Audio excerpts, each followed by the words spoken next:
नमस्कार, मैं रविश कुमार। ये मेरा YouTube चैनल है रविश कुमार ऑफिशियल। इसे सब्सक्राइब कर लीजिए और स्क्रीन के नीचे घंटी की एक आकृति है जिसे अंग्रेजी में बेल आइकॉन कहते हैं, उसे दबा दीजिए ताकि जब भी मेरा कोई नया वीडियो आए आपको उसी वक्त पता चल जाए। अगर पता चलने दिया जाए तब पता चल जाए और देखने लायक हो तो देखने के बाद दूसरों को भी प्लीज बताइए, आपकी बहुत जरूरत है। और मैं सिर्फ 3 उदाहरण आपके सामने रखना चाहता हूं कि सुप्रीम कोर्ट और सरकार के बीच क्या चल रहा है, जिससे आप देख सकेंगे कि इस देश में क्या चल रहा है या क्या हो गया है।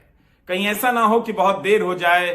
देर तो हो चुकी है वैसे, लेकिन तब भी अगर आप देर से भी चीजों को देख लें तो बहुत कुछ बच जाता है, चीजें संभल जाती हैं। 3 उदाहरण देने की बात मैंने कही। पहला उदाहरण है नोटबंदी का। 8 नवंबर 2016 को भारत में नोटबंदी लागू की जाती है। किसी को पता ही नहीं था कि ऐसा बड़ा फैसला आ रहा है। कितने लोगों की जमा पूंजी, जिनकी मेहनत की कमाई थी, वो भी उड़ गई, वो भी मिट्टी में मिल गई। मामले को चुनौती दी जाती है सुप्रीम कोर्ट में। संविधान पीठ का गठन होता है। संविधान पीठ का कहना, निर्देश आता है सरकार को और भारतीय रिजर्व बैंक को कि 8 नवंबर के एक दिन पहले दोनों संस्थाओं के बीच जो पत्राचार हो रहे हैं, क्या किसकी तरफ से हां कहा गया, किसकी तरफ से ना कहा गया, इसकी पूरी फाइल हलफनामे की शक्ल में बनाकर पेश की जाए। लेकिन इस नवंबर के पहले हफ्ते में जब संविधान पीठ सुनवाई के लिए बैठता है तो जवाब आता है कि हलफनामा तैयार नहीं है, अगली तारीख तय कर दें। अदालत नाराज हो जाती है कि यह संविधान पीठ है, इस तरह से यहां तारीखें रद्द नहीं की जानी चाहिए। सोचिए, नोटबंदी के 7 साल हो जाते हैं, इसके बाद भी अगर कोर्ट कहे कि फाइल रेडी कीजिए, हलफनामे के रूप में पेश कीजिए, तो रिजर्व बैंक और सरकार हलफनामे के रूप में उन फाइलों को, उन दस्तावेजों को कोर्ट के सामने पेश करने में असमर्थता जाहिर करते हैं। तो यह एक स्थिति आपके सामने है। दूसरी स्थिति क्या है, फुर्ती देखिए चुनाव आयुक्त की नियुक्ति की। अरुण गोयल चुनाव आयुक्त बनाए जाते हैं। 24 घंटे के भीतर उनकी सारी प्रक्रिया पूरी हो जाती है। अब सुप्रीम कोर्ट की तरफ से सवाल आता है, यह अचंभा हुआ कैसे? इतने सारे नामों की सूची में से 4 नाम चुन लिए गए और 4 में से 1 नाम पर फैसला भी हो गया। उसी दिन फाइल तैयार होती है और उसी दिन वो फाइल कानून मंत्रालय में मंजूर होती है। वहां से चलकर प्रधानमंत्री कार्यालय जाती है, वहां से मंजूर होकर राष्ट्रपति भवन और वहां से अधिसूचना जारी हो जाती है। अरुण गोयल चुनाव आयुक्त बना दिए जाते हैं। अदालत की तरफ से सवाल उठता है कि क्या चुनाव आयुक्त के पद पर यस मैन की नियुक्ति हो रही है? इतनी तेज गति से, बिजली की गति से नियुक्ति कैसे हो जा रही है? वो क्या प्रक्रिया है? कैसे जान लिया जा रहा है कि इतने कम समय में कैसे पता चल जाता है कि यह व्यक्ति निष्पक्ष है, स्वतंत्र है, निडर है?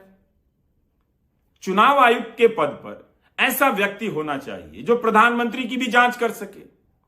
और इसका एक संदर्भ यह भी है कि 2019 के लोकसभा चुनाव में एक ऑब्जर्वर ने जब प्रधानमंत्री के हेलीकॉप्टर की जांच कर दी तो उन्हें निलंबित कर दिया गया। बाद में केंद्रीय प्रशासनिक पंचायत कैट ने उनके निलंबन को गलत बताया। तो इस तरह की कार्रवाई हो रही है। चुनाव आयोग के भीतर 2019 के चुनाव में प्रधानमंत्री के खिलाफ आचार संहिता के उल्लंघन के 5 मामले आते हैं। 5 में उन्हें क्लीन चिट दी जाती है और 5 में एक व्यक्ति, अशोक लवासा जो चुनाव आयुक्त हैं, असहमति दर्ज कराते हैं। मतलब वो मानते हैं कि प्रधानमंत्री की तरफ से चूक होती है। तो इस तरह से क्या हम चुनाव आयोग जैसी संस्था की स्वायत्तता गंवाते जा रहे हैं? कोर्ट की टिप्पणियों से क्या हमें मौका नहीं मिल रहा है कि एक बार हम इस संस्था को सतर्कता की निगाह से देखें?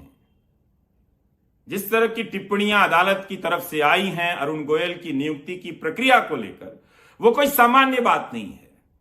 मगर आप इसे नजरअंदाज कैसे कर सकते हैं? इन बातों पर आपका ध्यान ना जाए, इसीलिए देश में दिन रात किसी ना किसी बहाने हिंदू बनाम मुस्लिम का मुद्दा उठाया जाता रहता है। हर दिन आप देखेंगे कि निरंतर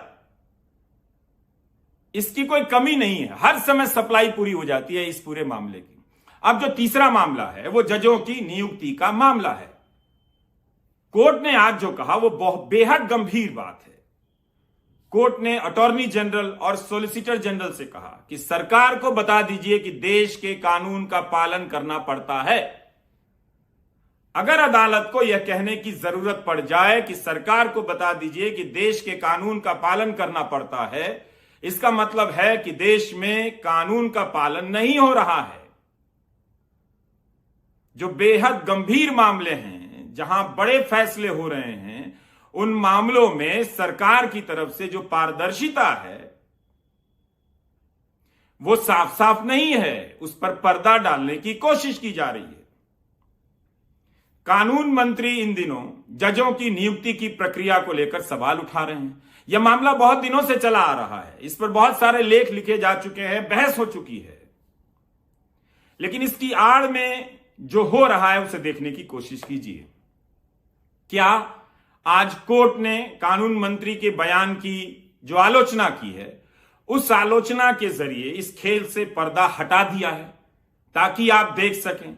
अगर आप नोटबंदी के समय इस हकीकत को नहीं देख सके, अगर आप चुनाव आयुक्त की नियुक्ति के समय इस हकीकत को नहीं देख सके, तो कम से कम जजों की नियुक्ति के मामले में इस हकीकत को आप देख लीजिए। मामला क्या है? सामान्य प्रक्रिया है जो हम और आप जानते हैं कि सुप्रीम कोर्ट जजों की नियुक्ति के लिए कुछ नामों की सिफारिश करता है। अगर सरकार को आपत्ति है तो सरकार तय समय के भीतर अपनी आपत्ति कोर्ट को बता देती है, और कोर्ट को अगर सरकार की आपत्ति पसंद नहीं या कोर्ट को मंजूर नहीं तो कोर्ट वापस उस नाम को भेज देता है और फिर सरकार को स्वीकार करना पड़ता है उस नाम को लेकर।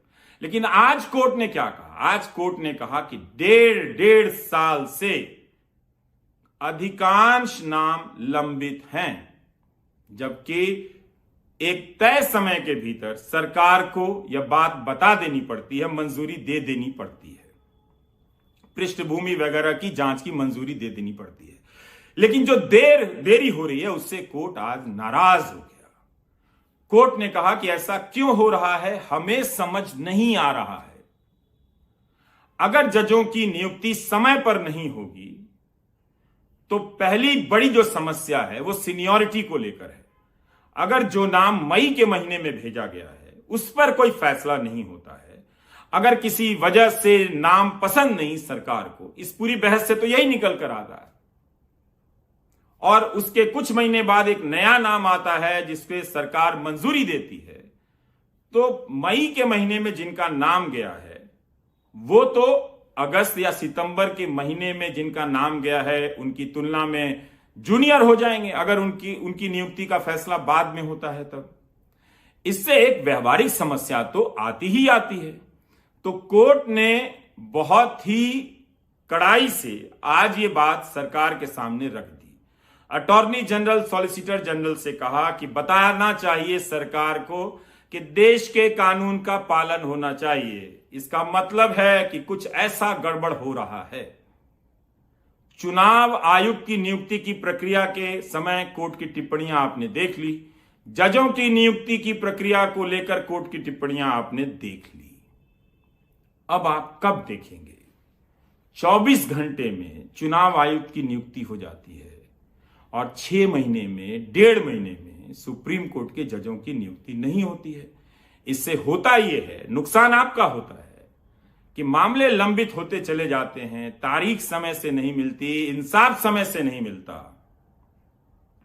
कीमत आप चुकाते हैं। लेकिन वर्चस्व की लड़ाई कहां चल रही है और यह क्यों चल रही है? न्यायपालिका पर, चुनाव आयोग पर कोई अपना ठप्पा लगाकर क्या साबित करना चाहता है? क्या इससे जनता का भला होने वाला है? आपको लगता है कि जिस तरह से प्रेस खत्म हो गया उस तरह से बाकी संस्थाएं भी धीरे धीरे खत्म हो जाएंगी, उसमें आपका भला है? और अगर आपको ऐसा लगता है तो यह किस जानकारी के आधार पर है? क्या आप स्वतंत्र न्यायपालिका, स्वतंत्र चुनाव आयोग, स्वतंत्र मीडिया नहीं चाहते हैं? क्या आप ये चाहते हैं कि नोटबंदी होती है 2016 में, उसकी फाइलों की एक तरह से हलफनामे के रूप में फाइलों को पेश करने में इतना वक्त लग जाएगा?